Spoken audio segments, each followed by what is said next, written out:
পরিবহন সহ সব খরচ মিলিয়ে খাতুনগঞ্জ পর্যন্ত আমাদের আজিজুলের প্রতি কেজি পেঁয়াজের দাম পড়েছে 40 থেকে 42 টাকা।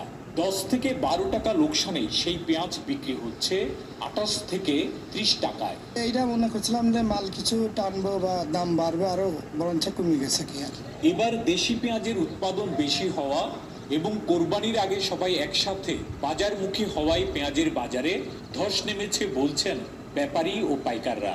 ইম্পোর্টারই নাকি রেট নির্ধারণ করে দিতেছে, সেই হিসাব করে আড়তদাররা বিক্রি করতেছে। আইনের থলি পাইতে একদিন জায়গায় দুদিন দেরি হলে পার পেঁয়াজ আছে পয়সা, এইটা শান ফেলা দিতে হবে, শান আর কাস্টমার নিচ্ছে না। কাস্টমার তো নাই, কাস্টমার থাকলে তো আমরা বেচতে পারি না। সারা বাংলাদেশে কিন্তু একই অবস্থা। বিপরীত চিত্র আদার বাজারে। গত সপ্তাহে চায়না আদা 85 থেকে 100 টাকায় বিক্রি হলেও কেজি প্রতি 100 টাকা বেড়ে এখন সে আদা বিক্রি হচ্ছে 200 টাকায়।